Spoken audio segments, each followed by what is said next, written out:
Self-Help, with illustrations of conduct and perseverance by Samuel Smiles. Chapter 10, Money, Its Use and Abuse, Part 2.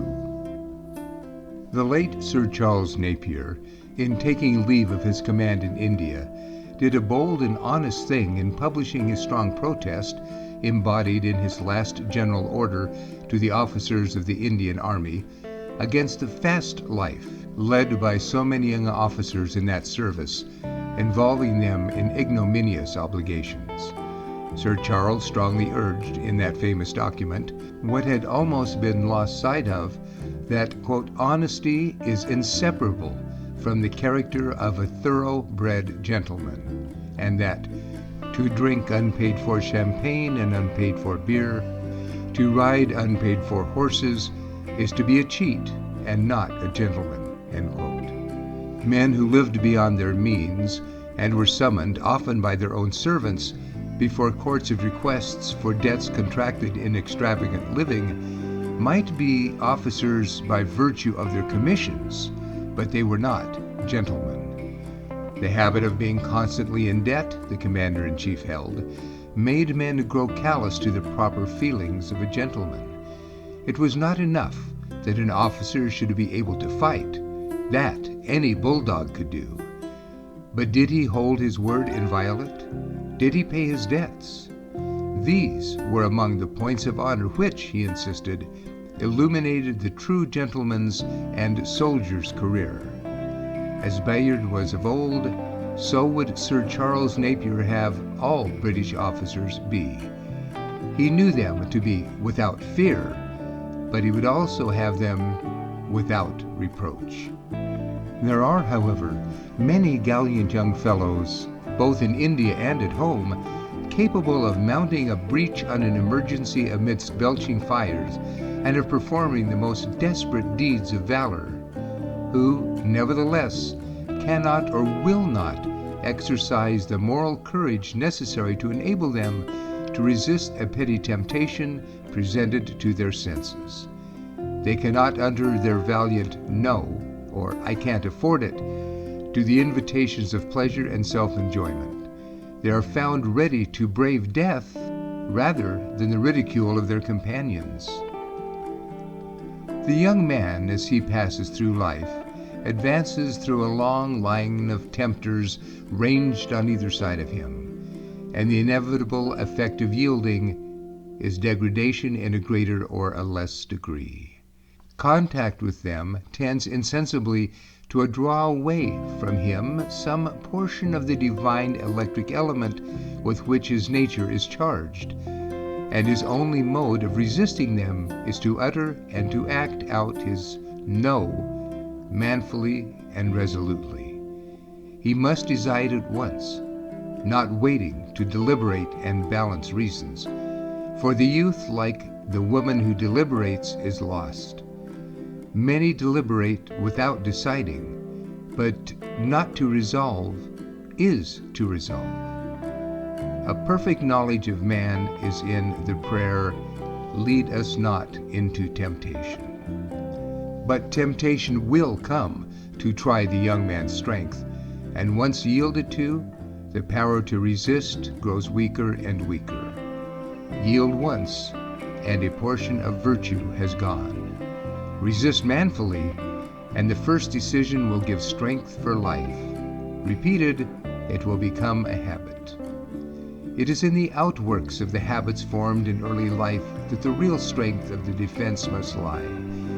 For it has been wisely ordained that the machinery of moral existence should be carried on principally through the medium of the habits, so as to save the wear and tear of the great principles within. It is good habits which insinuate themselves into the thousand inconsiderable acts of life that really constitute by far the greater parts of man's moral conduct. Hugh Miller has told how, by an active, youthful decision, he saved himself on one of the strong temptations so peculiar to a life of toil. When employed as a mason, it was usual for his fellow workmen to have an occasional treat of drink, and one day 2 glasses of whiskey fell to his share, which he swallowed. When he reached home, he found, on opening his favorite book, Bacon's Essays, that the letters danced before his eyes, and that he could no longer master the sense. Quote, "The condition," he says, "to which I had brought myself was, I felt, one of degradation. I had sunk by my own act for the time to a lower level of intelligence than that on which it was my privilege to be placed. And though the state could have been no very favorable one for forming a resolution, I in that hour determined that I should never again sacrifice my capacity of intellectual enjoyment to a drinking usage, and with God's help I was enabled to hold by that determination." End quote. It is such decisions as this that often form the turning points of a man's life and furnish the foundations of his future character. And this rock on which Hugh Miller might have been wrecked, if he had not at the right moment put forth his moral strength to strike away from it, is one that youth and manhood alike need to be constantly on their guard against. It is about one of the worst and most deadly, as well as extravagant, temptations which lie in the way of youth. Sir Walter Scott used to say that, quote, "Of all vices, drinking is the most incompatible with greatness," end quote. Not only so, but it is incompatible with economy, decency, health, and honest living. When a youth cannot restrain, he must abstain. Dr. Johnson's case is the case of many. He said, referring to his own habits, "Sir, I can abstain, but I can't be moderate." But to wrestle vigorously and successfully with any vicious habit, we must not merely be satisfied with contending on the low ground of worldly prudence, though that is of use, but take stand upon a higher moral elevation. Mechanical aid such as pledges may be of service to some, but the great thing is to set up a high standard of thinking and acting, and endeavor to strengthen and purify the principles as well as to reform the habits. For this purpose, a youth must study himself, watch his steps, and compare his thoughts and acts with his rule. The more knowledge of himself he gains, the more humble will he be, and perhaps the less confident in his own strength.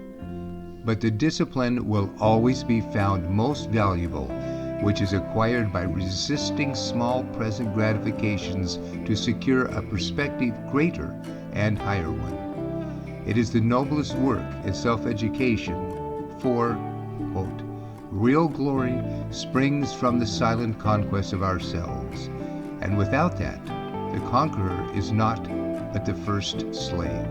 End quote. Many popular books have been written for the purpose of communicating to the public the grand secret of making money. But there is no secret whatever about it, as the proverbs of every nation abundantly testify. Take care of the pennies, and the pounds will take care of themselves. Diligence is the mother of good luck. No pains, no gains. No sweat, no sweet. Work, and thou shalt have. The world is his who has patience and industry. Better to go to bed supperless than rise in debt. Such are specimens of the proverbial philosophy embodying the hoarded experience of many generations as to the best means of thriving in the world. They were current in people's mouths long before books were invented, and like other popular proverbs, they were the first codes of popular morals. Moreover, they have stood the test of time, and the experience of every day still bears witness to their accuracy, force, and soundness. The Proverbs of Solomon are full of wisdom as to the force of industry and the use and abuse of money.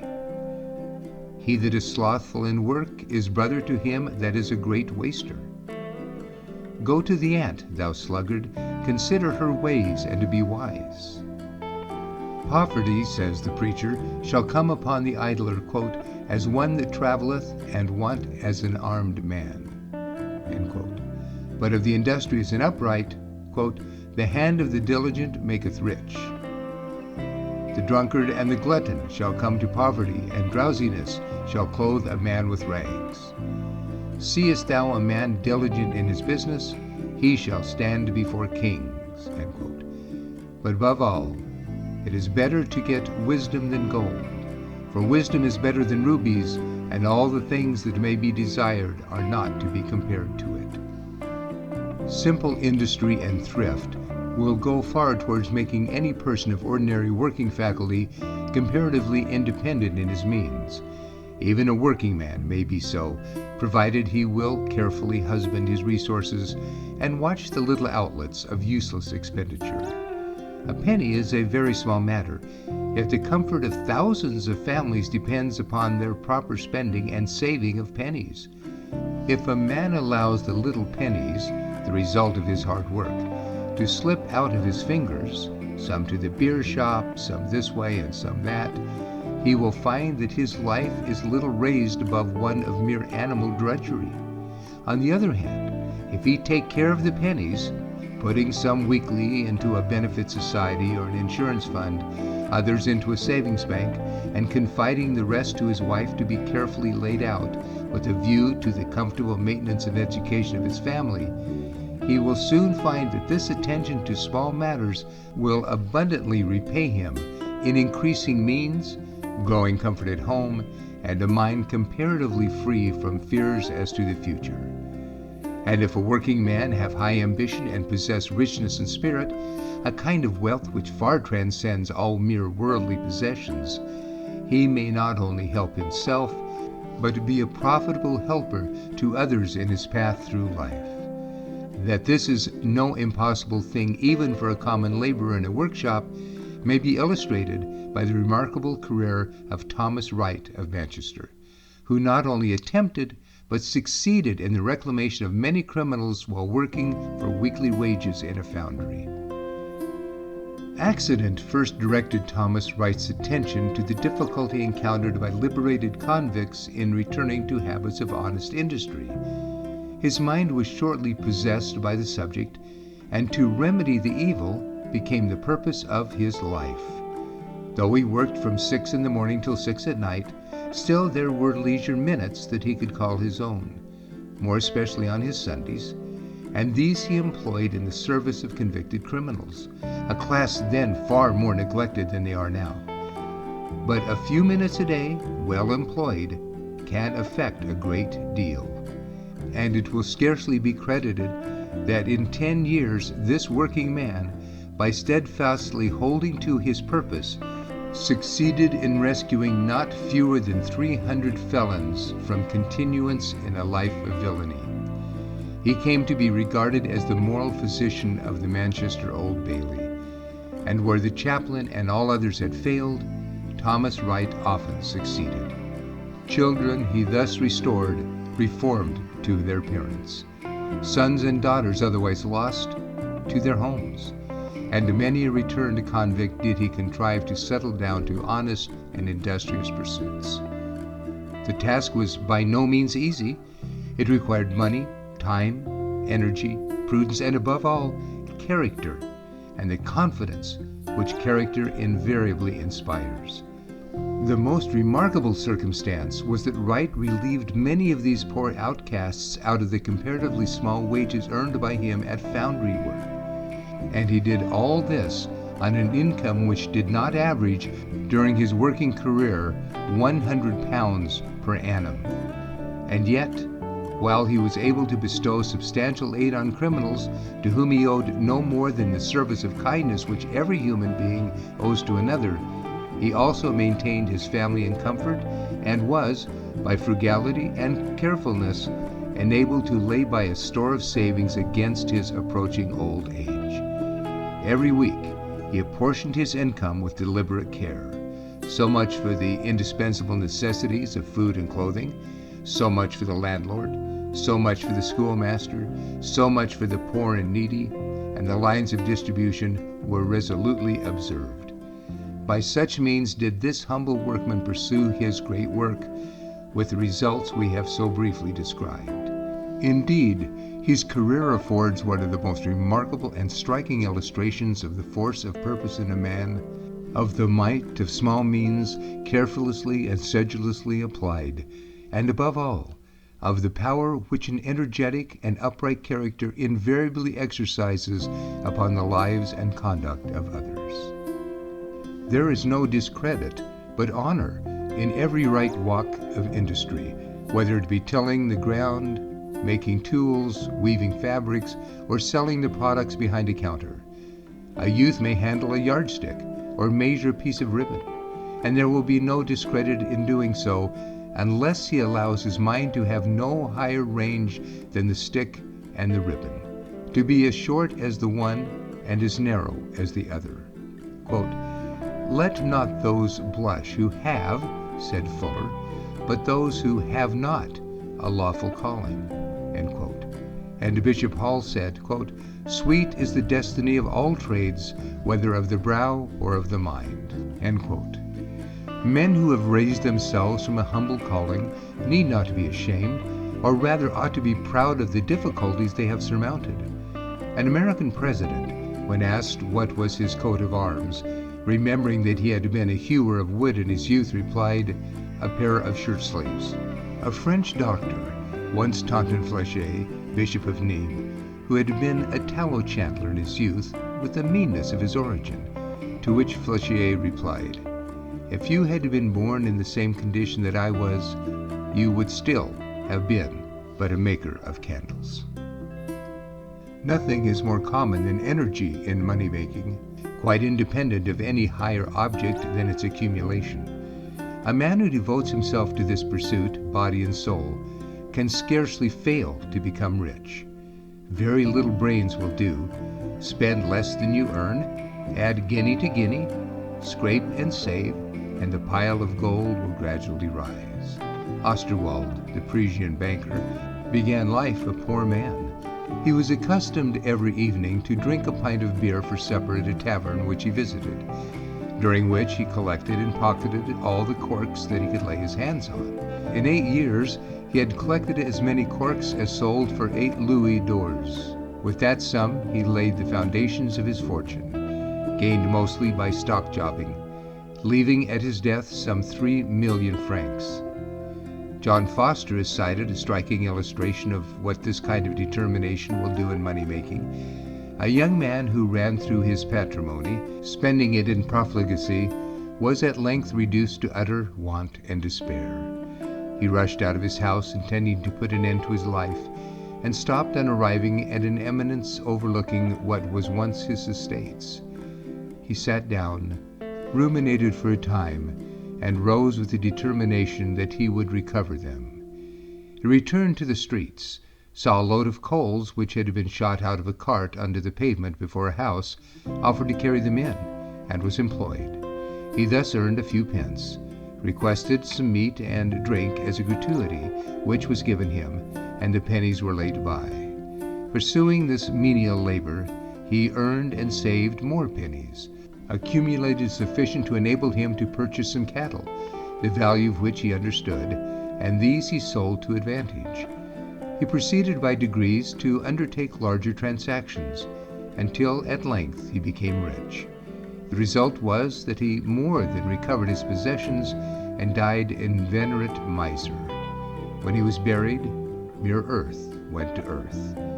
With a nobler spirit, the same determination might have enabled such a man to be a benefactor to others as well as to himself.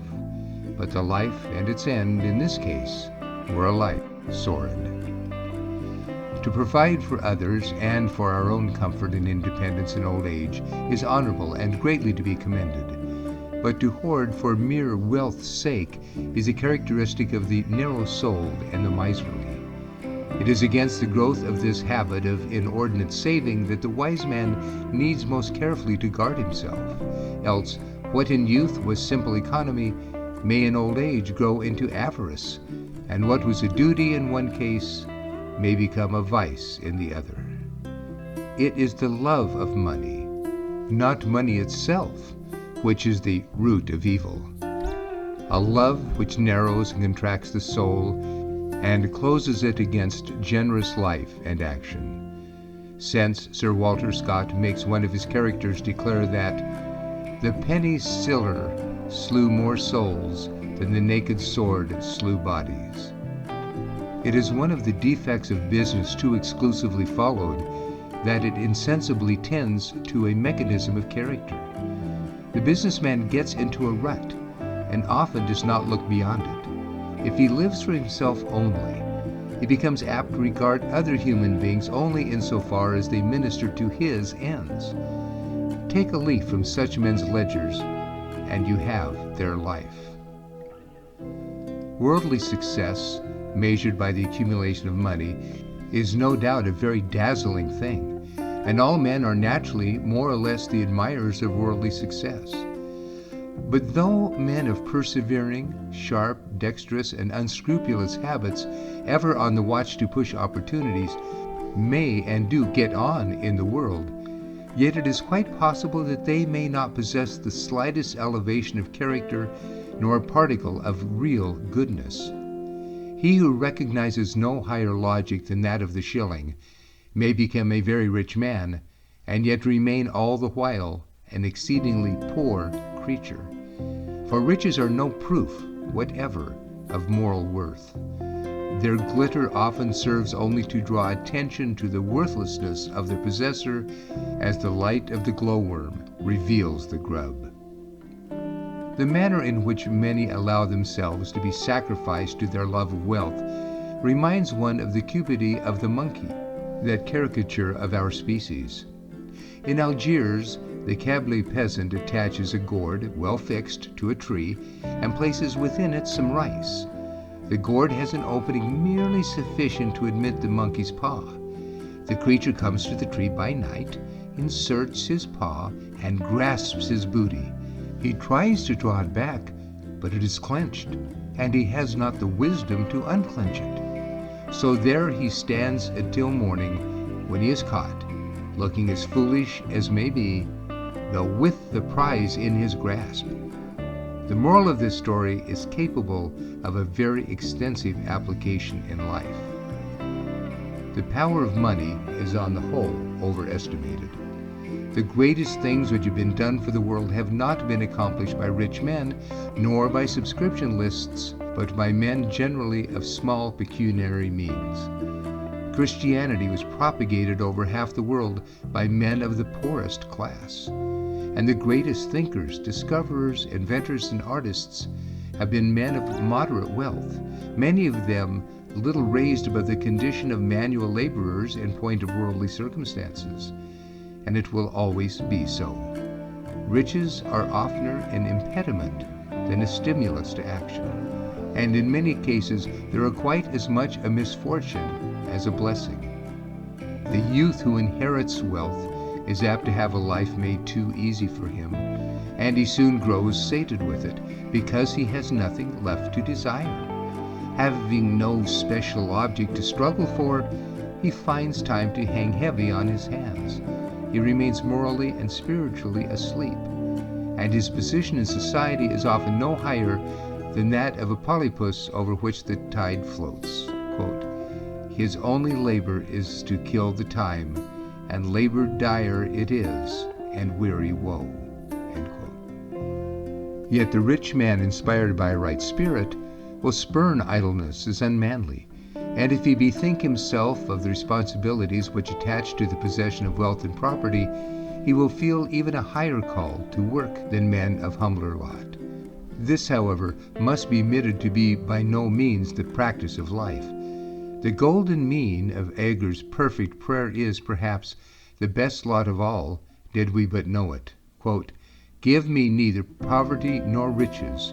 Feed me with food convenient for me." End quote.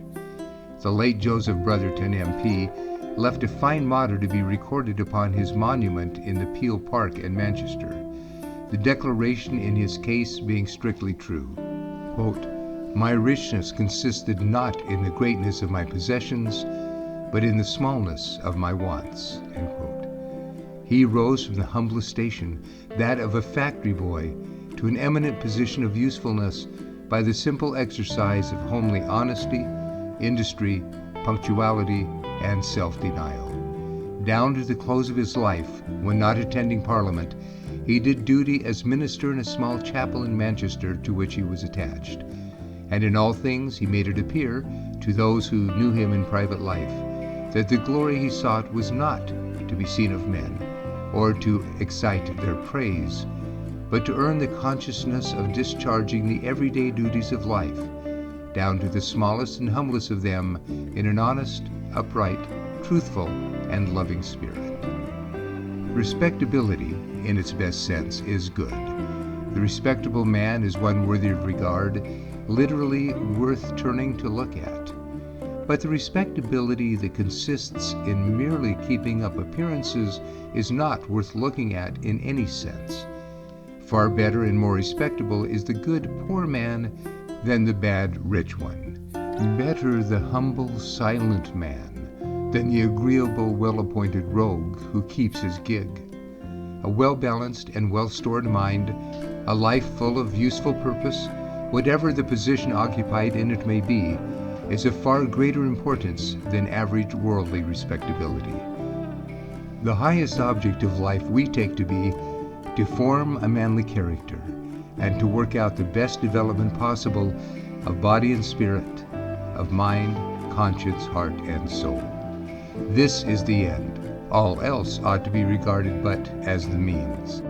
Accordingly, that is not the most successful life in which a man gets the most pleasure, the most money, the most power or place, honor or fame, but that in which a man gets the most manhood and performs the greatest amount of useful work and of human duty.